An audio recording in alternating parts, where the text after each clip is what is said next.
Picture this. It is January 2007. The tech world is gathered in San Francisco, watching Steve Jobs pace a stage in black turtleneck and jeans. He introduces three revolutionary products: a widescreen iPod with touch controls, a revolutionary mobile phone, and a breakthrough internet communications device. But then the twist. These are not three separate devices. This is one device, and they are calling it iPhone. The audience erupts. The world changes in an instant. But 800 miles north, in Redmond, Washington, the executives at Microsoft are not applauding. They are skeptical. Some are even laughing. At that moment in time, Microsoft is the undisputed king of computing. Windows runs on over 90% of the world's PCs. They have conquered the office with Office, the living room with Xbox, and the server room with Windows Server. They are an unstoppable juggernaut of software dominance. So, when Apple, a company with practically zero market share in the phone business, announces a device with no physical keyboard, a battery you can't swap out, and a staggering $500 price tag on contract, Microsoft's then CEO Steve Ballmer famously laughed it off in an interview. He said it was the most expensive phone in the world and it doesn't appeal to business customers because it doesn't have a keyboard, which makes it not a very good email machine. That quote has not aged well. It is perhaps the single most defining moment of hubris in modern tech history. But to understand why Microsoft lost the mobile war, we have to understand that they didn't just lose to Apple and Google. They lost to themselves. They lost because they were trapped in a prison of their own success. They were a PC company living in a post-PC world they refused to acknowledge. Before the iPhone changed the rules of engagement, Microsoft actually had a mobile strategy. It was called Windows Mobile. And if you are old enough to remember using a device powered by Windows Mobile 6 or 6.5, you probably remember the stylus. You remember tapping on tiny little X buttons in the corner of Windows that looked exactly like miniaturized versions of desktop, Windows 95. And that was the fundamental flaw in their thinking. Microsoft believed that a smartphone should just be a very small, underpowered personal computer in your pocket. They tried to shrink the desktop paradigm down to a 3-inch screen. It was clunky, it was unintuitive, and it required a manual to operate effectively. But it sold to enterprise customers because IT departments loved it. It integrated with their Exchange servers. It was safe. It was familiar. Microsoft was comfortable selling to CIOs in suits, not teenagers wanting to browse Facebook or play Angry Birds. When the iPhone arrived with its fluid capacitive multi-touch interface, kinetic scrolling, and big finger-friendly icons, Windows Mobile instantly looked like a relic from the Stone Age. For the first 2 years after the iPhone launched, Microsoft was in a state of paralysis. They kept iterating on the old Windows Mobile, adding a slightly better skin on top of the ancient kernel, hoping the touchscreen fad would pass or that business users would reject the iPhone. Neither happened. By 2009, Android had entered the chat, offering a free customizable alternative to iOS that manufacturers like Samsung and HTC were gobbling up. Microsoft's market share began to freefall. The giant had finally woken up, but the building was already on fire. They needed a hard reset. They needed to burn it all down and start fresh. And to their credit, they did something incredibly brave. They killed Windows Mobile. They scrapped years of code and legacy compatibility to build something entirely new from the ground up. This new operating system was codenamed Photon. But the world would come to know it as Windows Phone 7. When it was unveiled in 2010, it was shocking. It looked nothing like iOS and nothing like Android. It was based on a design language called Metro, inspired by Swiss transport signage. It was clean, minimalist, and focused on typography. Instead of a grid of static icons, it had live tiles that flipped and animated, showing you information at a glance without you even needing to open an app. It was genuinely innovative. It was beautiful. Reviewers actually loved the interface. It felt fast and fluid, even on weaker hardware. For a brief, shining moment, it looked like Microsoft might actually pull this off. They had a unique vision that wasn't just copying Apple. Before we dive into why this beautiful new operating system crashed and burned, if you are enjoying this deep dive into the business mechanics and strategic blunders of tech history, make sure you subscribe to the channel. We're going to be dissecting more fallen giants and analyzing what went wrong. And you won't want to miss those episodes. Despite the critical acclaim for the Windows Phone 7 interface, cracks started showing immediately. The biggest issue was the timing. By launching in late 2010, they were already 3 years behind the App Store. The concept of "there's an app for that" was already deeply embedded in consumer culture.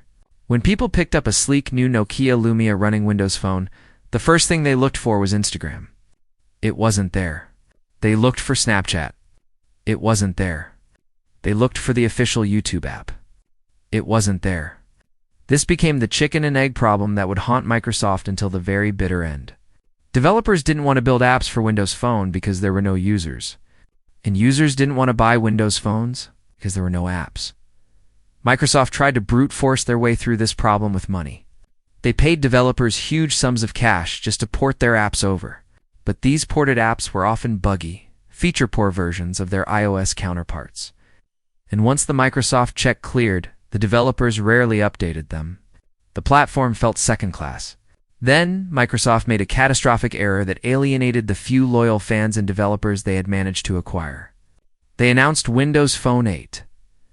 Windows Phone 8 was necessary because it moved the mobile OS onto the same Windows NT kernel that ran desktop Windows, theoretically making development easier across platforms. But there was a catch. A massive, unforgivable catch. None of the existing Windows Phone 7 devices could be upgraded to Windows Phone 8 if you had just bought a brand new flagship Nokia Lumia 900 a few months prior. Your phone was now obsolete. You would get a token Windows Phone 7.8 update, but the future belonged to new hardware. Customers were furious. Developers who had spent time learning the Windows Phone 7 architecture felt betrayed. It was a breach of trust that the platform never recovered from. While all of this internal chaos was happening, Microsoft was making desperate strategic moves on the chessboard. The biggest piece on that board was Nokia. Once the undisputed king of mobile phones, the Finnish giant was suffering just as badly as Microsoft at the hands of Apple and Google. In 2011, Nokia hired a former Microsoft executive named Stephen Lopp as their new CEO. Lopp famously issued his burning platform memo, declaring that Nokia's own operating systems were dead ends and they needed to jump into the icy water of a new ecosystem. Many assumed Nokia would adopt Android.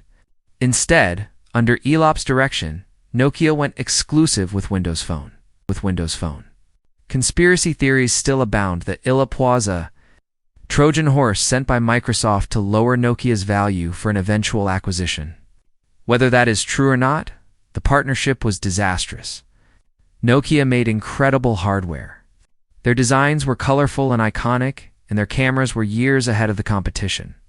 The Lumia 1020 with its 41-megapixel camera is still legendary today. But incredible hardware couldn't fix the software ecosystem problem.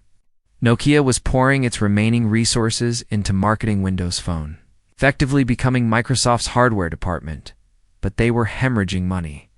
By 2013, Microsoft decided they had to buy Nokia's devices and services division entirely in a deal. Worth over $7 billion, it was a desperate attempt to copy Apple's model of controlling both hardware and software tightly. Steve Ballmer, in his final big move as CEO, wanted Microsoft to become a devices and services company. But bringing thousands of Nokia employees into Microsoft's bureaucratic culture was a nightmare. The integration was slow and painful. By the time they started releasing Microsoft-branded Lumia phones, the war was already over. Android and iOS had over 95% market share combined. There was also active sabotage from competitors.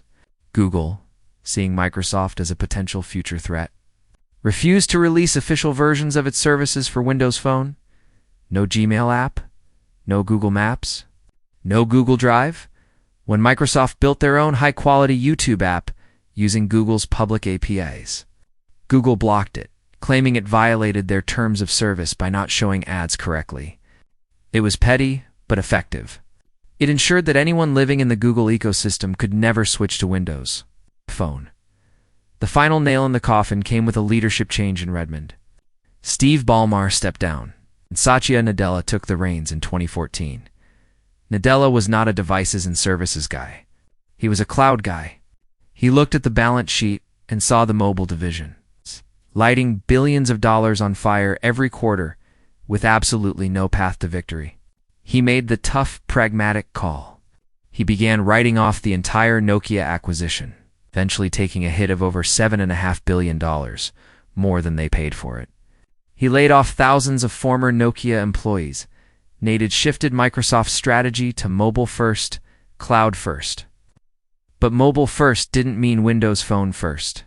It meant making sure Microsoft services like Office, Outlook, and OneDrive were the best apps available on iPhone and Android. It was a tacit admission of defeat. If you can't beat them, join them. And then try to sell their users subscriptions.